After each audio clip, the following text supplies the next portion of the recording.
nós estamos de volta com o De Bem com a Vida e eu falava para você já no começo do programa que nós voltaríamos a conversar sobre os casos de estupro em transportes coletivos, porque nós tivemos um número... É assim, não interessa se é um número grande ou não, porque um caso já é um número grande para a gente. Essa que é a verdade. Uma pessoa que é desrespeitada, seja lá por quê, se a pessoa... Porque eu acho assim, se a pessoa está doente, ela tem que buscar um tratamento e se internar. Se é um criminoso, tem que estar preso. A justiça existe para isso. Mas o que nós vimos, que nos chamou a atenção, que o Montiel está aqui com a gente hoje, que é psicólogo, e o Coronel Roberto também está aqui conosco, foi a decisão do juiz na semana seguinte à prisão desse moço. E ele... Acho melhor você ver o VT primeiro, porque assim, são tantos detalhes e é tão absurdo o que nós vimos que refletiu de uma maneira estrondosa na mídia, a ponto de que se tomasse uma providência, porque o rapaz fez a mesma coisa logo na sequência. Por isso a gente não pode deixar de falar sobre isso. Mas antes de dos nossos convidados começar a emitir opinião, quero que você preste atenção. Se você perdeu alguma coisa de tudo que tem acontecido ao longo dessa última semana, assista essa reportagem SBT que nós preparamos para você e depois nós já voltamos com os nossos convidados. Uma mulher é estuprada em locais públicos em São Paulo a cada 11 horas. Só neste ano, os registros apontam 457 casos de estupros em locais públicos em um universo de 1.378 boletins de ocorrência de abusos sexuais na capital paulista. Foram 51 casos em instituições de ensino, 25 no transporte público, 21 em bares, baladas e cafés e 19 durante atendimento médico. Números alarmantes divulgados pela Secretaria de Segurança Pública de São Paulo. E o transporte público de São Paulo se tornou o verdadeiro vilão e o motivo de muito sofrimento para as mulheres, que são alvos de abusos sexuais durante as viagens. Desde o início de 2017 até julho deste ano, já foram relatados 288 casos, um aumento de 20% em relação ao ano passado. Mas estima-se que este número seja muito maior, já que a maioria delas não denuncia. Na maioria dos casos, os molestadores encostam as vítimas e só param quando elas desembarcam do vagão. Segundo especialistas, a prática é considerada froteurismo, ou seja, a mania sexual de se esfregar em vítimas em lugares públicos sem o consentimento delas. O que muita gente não sabe é que não é preciso haver penetração para ser estupro. Sexo oral, masturbação e ejaculação, como a que ocorreu em um transporte público em São Paulo, são crimes caracterizados como estupro. No Rio de Janeiro, desde 2006, existe uma lei estadual que obriga o metrô a destinar um vagão só para as mulheres, nos horários de maior movimento. No Distrito Federal, também existem vagões só para as mulheres desde 2013. O vagão rosa, como é conhecido em alguns lugares, já foi implementado no Japão, Egito, Índia, Irã, Indonésia, Filipinas, México, Malásia e em Dubai. Até quando a sociedade vai ter que conviver com esse desrespeito contra as mulheres? O que fazer para combater essa mentalidade machista que ainda existe no Brasil e pelo mundo? A Tainá falou algo muito importante nesse VT. Até quando nós vamos conviver com essas atitudes machistas? Que era o que o Wilson falava antes da reportagem, pra gente aqui no intervalo, que isso... Não interessa se existe uma... Nós vamos falar com o Coronel Roberto depois sobre a ação da polícia nesse caso, mas existe também...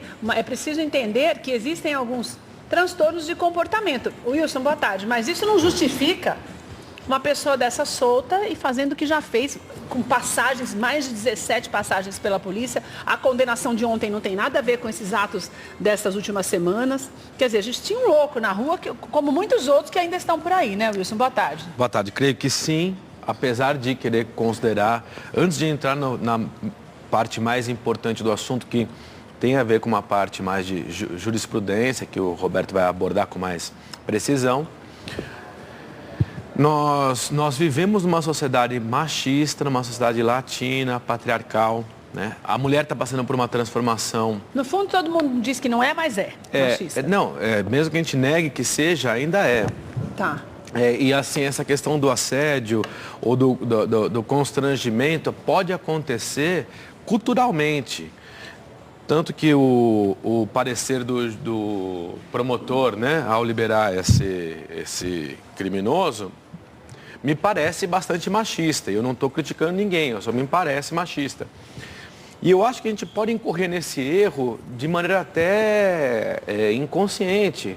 Não estou dizendo que seja um crime necessariamente, mas a gente tem que se conscientizar. Eu tenho que me conscientizar como homem. Né? E aí é um trabalho que vai acontecer durante uma época, uma geração, ou 2, ou 3, que tem a ver com a libertação da mulher e a conscientização do homem latino nas relações sociais. Outra coisa é o fulano chegar e fazer um ato desse e pelo que eu ouvi dizer, ele chegou a ejacular nela. Então isso aí já passa por uma coisa muito mais intensa. Mas espera um pouquinho só. Quando você fala de conscientização, você está querendo me dizer que, no fundo, as pessoas ainda são coniventes com isso, mesmo assustando, mesmo a mídia mostrando, ainda existe uma conivência, por isso que essas pessoas agem? Veja só, não creio que seja simplesmente uma conivência com isso. Eu não sou conivente com isso. Porém, visto que fui criado numa sociedade machista, latina, patriarcal, visto que eventualmente estou participando de uma situação com as mulheres que estão passando por uma transformação intensa e também sobre a sexualidade dos jovens, também está acontecendo muita transformação, e pode ser que eu entenda equivocadamente ou seja entendido equivocadamente, sem que eu tenha intenção qualquer de participar ou de aliciar alguém. É cultural, é um momento de transformação cultural. E daí é um aprendizado que eu preciso desenvolver como indivíduo. Entendi, porque eu sou da geração X, aí tem o pessoal da geração pós-industrial que tem que aprender isso também. E aí a geração Y e a geração milênio que vem para frente, que é essa moçadinha com uma libertação muito grande, que eventualmente tem um posicionamento sobre e aprende o que é a vida, o que é a sexualidade com mais precocidade, como a gente já falou em outros momentos. A pessoa ela vai acabar tendo uma maneira de lidar com a sexualidade diferente da nossa. Mas daí entra uma outra parte, Coronel, boa tarde. Boa tarde, boa tarde. Que a gente tem visto que as novas gerações estão fazendo pior, que foi os casos de estupro coletivo que nós temos falado, você também tem acompanhado aqui com a gente, nós já discutimos até isso, falamos sobre isso na semana passada, que assusta as pessoas, mas que quem pratica diz, mas a menina estava querendo. A menina deu boi, como eles falam, bebeu, não sei o que. Quer dizer, na verdade não muda nada, né? A modernidade muda só para um lado. O conceito social para o crime tem uma distância, assim, às vezes, uma linha muito tênue. Então, vamos imaginar os bailes hoje, a libertação, a liberdade sexual é algo inquestionável. Então, a mulher entrou dentro do contexto social com essa liberdade, ela pode o que ela não podia. Na década de 60 era reprimido pela família, pela sociedade, por todo mundo. Hoje existe uma aceitação. O homem sempre foi machista. E não deixou de ser. O homem sempre se serviu. E estimulado pela sociedade, pela família, mesmo a família patriarcal, o menino era estimulado a ter relações com as mulheres para ele ter uma experiência sexual, para poder assumir um casamento com a virgem. No fundo, isso não mudou, né? Mudou. Mudou nós tivemos uma mudança, porque nós tivemos a perda da relação familiar. O que mudou foi a perda da relação familiar, não o conceito que já está dentro da pessoa, internalizado nas pessoas. Nós ainda consideramos que o homem ainda está num patamar, ou ele gostaria de estar num patamar acima da mulher, e ele está perdendo isso, e perdendo com isso aí vai usar violência. Quando é que você usa violência? Quando a argumentação acaba. Mas nesse caso a gente vê casos que não tem nem argumentação nenhuma, né? Veja a situação. A mulher vai para um baile, vai para uma festa, que ela está liberada mentalmente para conhecer pessoas normalmente. Não que ela tenha delimitado até onde vai acontecer. Aí começa a beber, ou sob efeito de droga, de uma forma consciente. A partir de um momento, ela perde a consciência pelo uso da droga e da bebida. Aí os jovens que lá estão, as pessoas que lá estão, consideram o seguinte: se ela veio para cá com essa intenção e ela só não consegue manifestar, eu posso usufruir. No conceito dessas pessoas, eles não cometeram um crime. Ela deu bola, foi o que eu falei. Ela facilitou, ela queria. Veja que é um instituto que está internacionalizado nas pessoas de uma forma geral. O crime, veja só que situação, né? O que é o crime? Hoje, qualquer detalhe, qualquer situação, um beijo lascivo, aquele beijo com fim de libidinoso, pode se configurar um estupro. Se não houver, por exemplo, se houver consentimento. Se não houver um consentimento da pessoa. Entendi. Ou uma questão de assédio. Mesmo consentindo, ela vai consentir porque senão perde o emprego, porque senão ela pode. Então, é uma questão de assédio, uma questão de estupro e uma questão de infortunação, simplesmente ao pudor. Ofensiva ao pudor, que é o que acontece nos transportes coletivos, aquela encoxada, passa a mão. Então, olha quantos setores que nós temos para delinear o que é uma coisa ou outra. Aí, quando acontece isso, recriminar o juiz ou o Ministério Público diante de um caso concreto é um pouco complexo. Por quê? Porque nós temos uma aversão social pelo resultado. Mas isso acontece todo dia, com ejaculações que não são expostas, que a pessoa vê a roupa dela toda. Isso acontece todo dia. E o cara que é autor disso, normalmente as pessoas que conseguem fazer isso são doentes mentais. Elas têm um problema, elas são um problema sim, porque não dá para você imaginar ter uma ereção no local público, cheio de gente, e ainda chegar à ejaculação. Não é um comportamento normal. Não. E aí o tratamento que se dá para essa pessoa vai ser de condenação, ele vai para o sistema prisional. Vai corrigir? Não, de ele vai ter que tratamento. sair? Não vai. Mas olha, sabe complexo. que eu fico pensando? É complexo também pro lado da pessoa, né? Porque eu vou dizer, essa menina que prestou o boletim de ocorrência, que fez o boletim de ocorrência, que prestou queixa, é muito corajosa. Sim. Porque a maioria das mulheres não tem coragem de fazer isso, né? Certamente. Correm 10. milhares aí todos sente os dias. exposta, com Imagina certeza, numa situação dessa, a menina, o que aconteceu é um absurdo, né? Isso é uma coisa Como é que muito... fica a cabeça dessa cidadã depois de estar lá dentro? Eu fico pensando, a pessoa está saindo do serviço, pensa você que está em casa, que você está dentro do ônibus, daí você está lá naquele ônibus lotado, sentada, porque eu entendi que foi isso, né? Que ela estava sentada e ele em pé, né? Isso. A menina meio dormindo, cochilando, me aparece um ser desse e ejacula na menina. Daí você acorda, a menina estava cochilando. Você acorda e fala, gente do céu, eu faço o quê?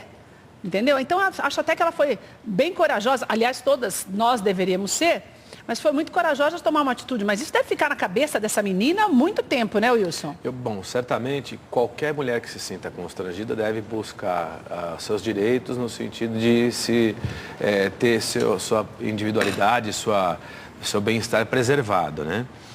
Até mesmo porque aí pode ser constatado nessa linha tênue que está sendo construída, o que de fato é assédio, o que de fato foi um crime e o que ali não pode ser interpretado como crime. Isso aí é um termo, é uma questão a ser vista pelos órgãos públicos e pela justiça. No sentido da psicologia, o que eu posso dizer é que qualquer pessoa que se sinta abusada ou assediada moralmente ou sexualmente vai ter um constrangimento muito grande. E mas a pessoa ir ela lá... pode ter um problema, assim, eu fico pensando no futuro, porque a gente sabe, por exemplo, já fiz muita matéria sobre isso, que a criança que é abusada, tanto que a gente vê que a maioria dos abusadores tem um passado, a gente já falou sobre isso, né, Coronel? Tem um passado de abuso. A gente vê as meninas que são abusadas na infância passando por graves transtornos, até de autoestima baixa, de convivência, de dificuldade de relação depois de adulto. Num caso como esse, que não é uma pessoa, né, que não é uma pessoa próxima, como normalmente é quando é criança, a pessoa pode ficar com problemas, Wilson? Todo mundo pode. Agora, como a pessoa vai lidar com isso, que é o mais importante. E antes de saber se ela pode ficar com problemas, que eu creio que se ela lidar bem com isso, ela não lhe incorrerá problemas como psicológicos. Como que ela tem que lidar, meu Deus? Primeiramente, ter a coragem que ela teve, para poder lidar com a situação e ir lá vendo enfrentando aquilo já escancarar mesmo. Ir lá e ver com a justiça o que se dá. Não é escancarar, ir lá ver com a justiça o que se dá. Nesse caso específico, foi um crime. Aí, então, ela tem que ser atendida, acolhida, restituída por esse vilipêndio que ela veio a sofrer. Muito bem. Daí, então, ela deve se resguardar e preservar para continuar a vida em todas as suas funções sociais. Se transformar aquilo como um trauma maior, será que não seria mais prejudicial? De alguma maneira se expor ou dizer que aquilo é um problema que impossibilita ela de ser ela mesma ou continuar a própria vida? É isso que eu quero dizer. Então, ter a coragem de enfrentar, ir lá pontuar, ser interpretada, se aquilo, o que se deu, qual que é a participação de cada um, para que cada um pague pela sua parte, e daí continuar a vida, para não transformar aquilo numa coisa marcante, derradeira na sua mal existência. Mesmo, né? Mal mesmo. Porque a vida ela é incerta, né? Tantas coisas acontecem. Já conversamos tanto sobre isso no particular, você. Então, na capacidade de superação, e superar também significa você fazer cada um pagar pela sua parte, mas a partir daí perdoar. Perdoar, você não vai perdoar uma pessoa que você não conhece ou uma pessoa que te fez mais ou menos. Você vai perdoar a pessoa que te fez mal. Perdoar, o perdão é para te liberar. É para te libertar daquilo lá. E aí, então, nesse sentido psicológico, é bom que essa moça consiga fazer dessa maneira. Agora, no sentido maior da questão, vivemos uma cultura que está em transformação tanto no papel da mulher, quanto na sexualidade da juventude, quanto numa sociedade latina machista. Agora, o crime, creio que muito além do assédio, a ignorância do nosso povo de, eventualmente, numa circunstância dessa, não ter instrução, não saber respeitar a individualidade de cada um. E você sabe que, eu até queria falar sobre isso, coronel, porque a gente vê, na verdade, tem casos, não estou falando de modo geral, porque eu acho que isso está melhorando também, mas de você até procurar as autoridades e chamar a polícia, ligar o 90, o pessoal tirar um pouco de sarro, falar que era bobagem, você falar, agora é mais difícil. Então, mas a gente percebe que existe um desrespeito ainda também, por isso que foge, as pessoas deixam foge do padrão, inclusive, de atendimento. A polícia militar acionada para qualquer delito, ela vai comparecer, vai fazer o encaminhamento. Existe sempre a brincadeira que é social, as pessoas, é o próprio bullying. Para muita gente, um comentário é bullying, para outros faz parte da aceitação social. Nós precisamos tomar cuidado com o engessamento dos comportamentos. Nós vivemos num mundo, numa sociedade liberal, é um mundo democrático, em que o seu limite só chega ao limite do outro. O difícil é interpretar qual é o limite do outro, Concordo. ou o meu limite. Porque somos liberados para fazer tudo. Agora, o tudo pode ser até aqui, daqui a pouco não quero mais. Mas até aqui você me deu liberdade. E esse momento começa a confundir as pessoas. O transtorno de estresse pós-traumático pode acontecer com qualquer pessoa, com qualquer tipo de violência. Para algumas pessoas, esse ato é violento. Para outras, é um ato convencional. É de desequilíbrio e ela aceita naturalmente. Para aqueles que não aceitam, precisa de tratamento. Precisa buscar um psicólogo, porque é muito difícil lidar. Principalmente quando você está na fase, 70% dos estupros afetam crianças e adolescentes, que está na fase da criação e consolidação da autoestima. Essa criança precisaria. E veja que o nosso sistema não absorve, ninguém quer ninguém se preocupa. E aí vai ser uma pessoa problemática mais tarde. Tem muito da educação mesmo, né? Porque tem um dado recente do IPEA, que é o Instituto de Pesquisas Avançadas, que diz o seguinte, que essa pesquisa que eles fizeram, cada 10 brasileiros, 6 acham o seguinte, que se a mulher se vestisse melhor, de uma maneira mais discreta, se comportasse melhor, isso é o que falaram. O número de estupros seria bem menor, quer dizer, a culpa é da mulher, né? Culturalmente, nós estamos passando por uma transformação. O Luiz falou exatamente disso. Nós temos essa transformação, mas isso ainda não muda. A transformação acontece, mas essas coisas... Mas a mudança dado desse não mostra uma mudança, né, Roberto? É que lenta, entre aspas. Se a gente for calcular, pensa comigo numa linha da reta, como se fosse essa mesa aqui, desde ali até aqui. Psicólogo é bom porque é sempre otimista, né? Não. Vamos lá. Eu vou te colocar em estimativas. Ó. Desde o início dali até aqui, a gente vai traçar uma linha onde a gente coloca até a metade aqui, o início da sociedade pós-industrial. Ou da sociedade industrial, que seria o período das migrações para o Brasil, os japoneses, os espanhóis, os portugueses, os italianos se estabelecendo e começando a fazer o trabalho de campo, né? Era a sociedade encomenda e daí vagarosamente foi se constituindo a sociedade, os centros urbanos, São Paulo, Rio de Janeiro, Bahia, só quer dizer, na verdade, Salvador. Aí nós vamos ter uma outra parte aqui, que é uma daqui para cá, assim, vamos dizer, a sociedade pós-industrial, que seriam as pessoas hoje com 50 e tantos anos, 60 anos, que são aquelas pessoas que estão acostumadas com o processo. Que o pai entrava dentro da empresa e ele entrava como office boy, depois ia como contínuo, e aí, até aposentar.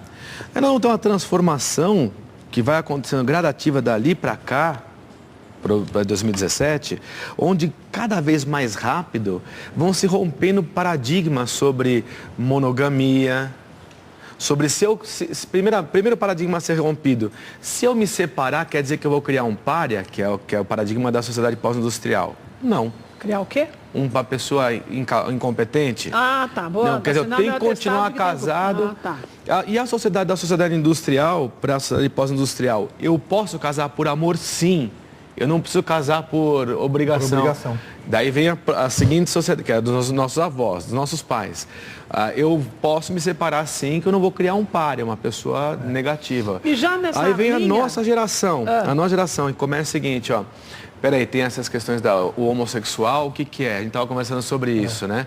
Sexualidade vista nos olhos lacanianos, até o DSM-4, que era de 1998, tinha 6 itens que eram constatados como perversão. Sadismo, masoquismo, exibicionismo, voyeurismo, fetichismo e o homossexual. Foi retirado como um aspecto perversão porque ele entrou dentro da curva normal. Muitas pessoas começaram a se assumir nesse sentido. Foi na nossa sociedade que isso aconteceu.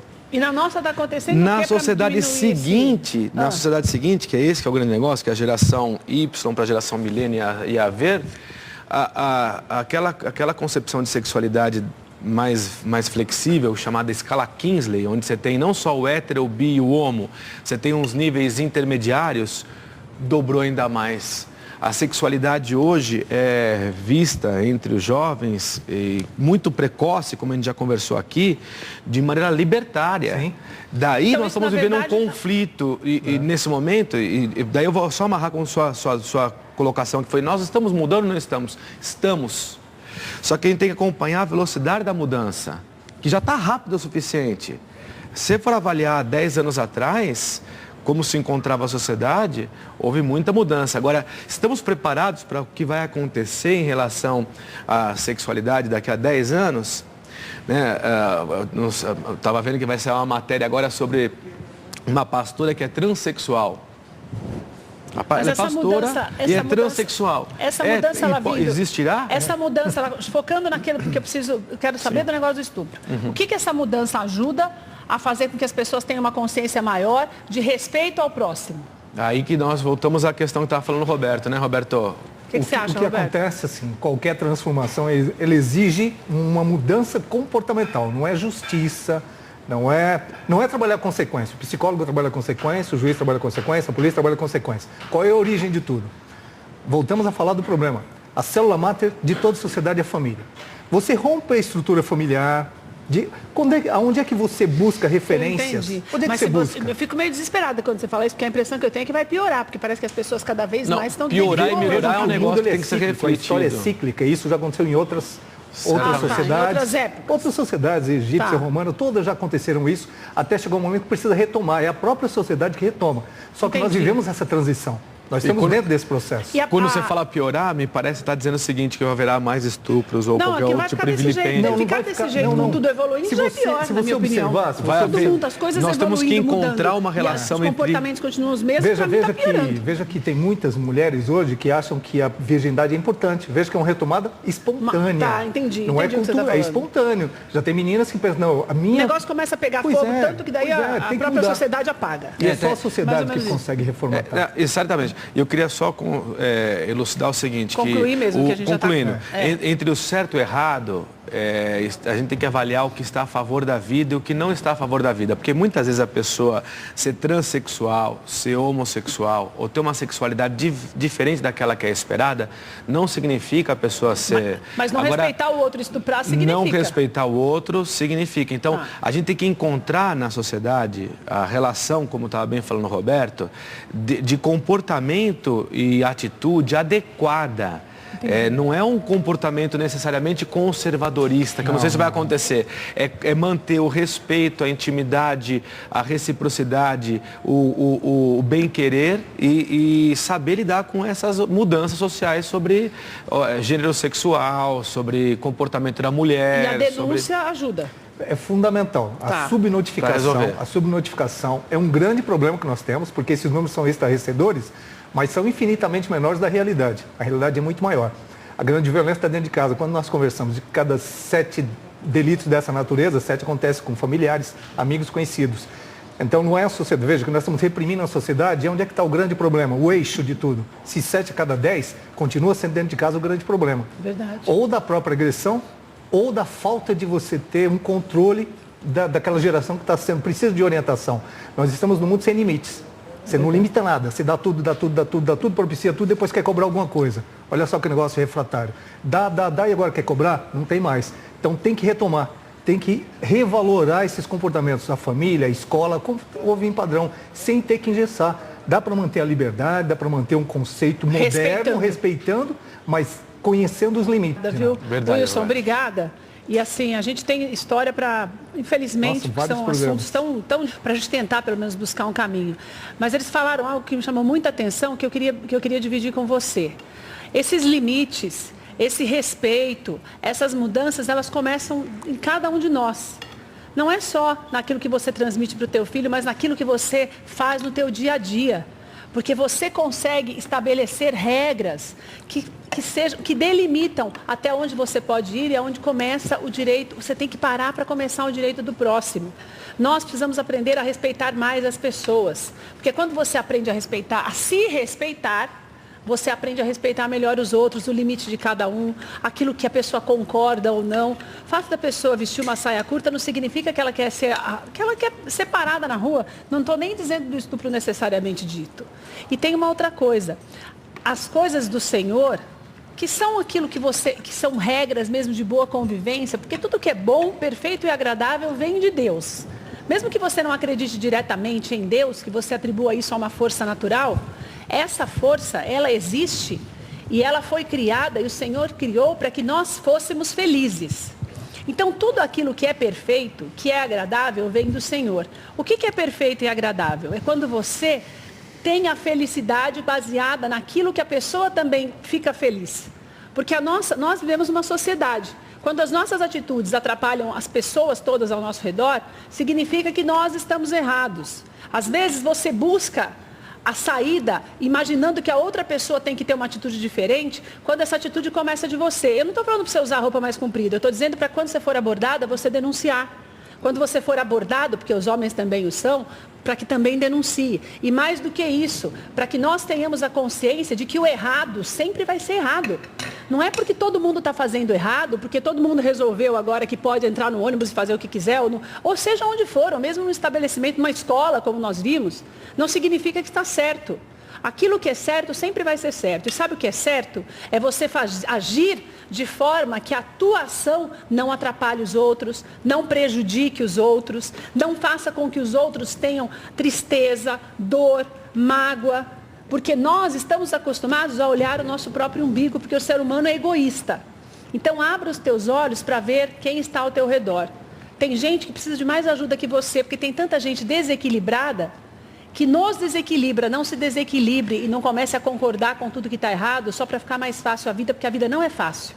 Mas ela é muito boa quando a gente tem atitudes mais sérias diante dos problemas, porque daí você consegue atravessá-los. Senão se acumula e se afoga no mar de problemas que não te traz felicidade, você ainda enlouquece os outros. Então você tem dúvidas, sabe, você não sabe o que fazer, busca o Senhor primeiro. Nós temos especialistas para isso. O Wilson atende pessoas que têm problemas. Mas antes de você entender o seu próprio problema, você não pode buscar ninguém senão você mesmo. Para que você seja uma bênção para a vida das pessoas e não um peso. A melhor coisa do mundo é a gente saber que as pessoas que estão ao nosso lado gostam da gente e que querem que nós sejamos felizes. E a gente tem que pensar a mesma coisa. Não importa quem é, se você nem gosta tanto. Importa que você olhe para o outro com amor. Porque dessa forma, essas coisas vão diminuir. Tá bom?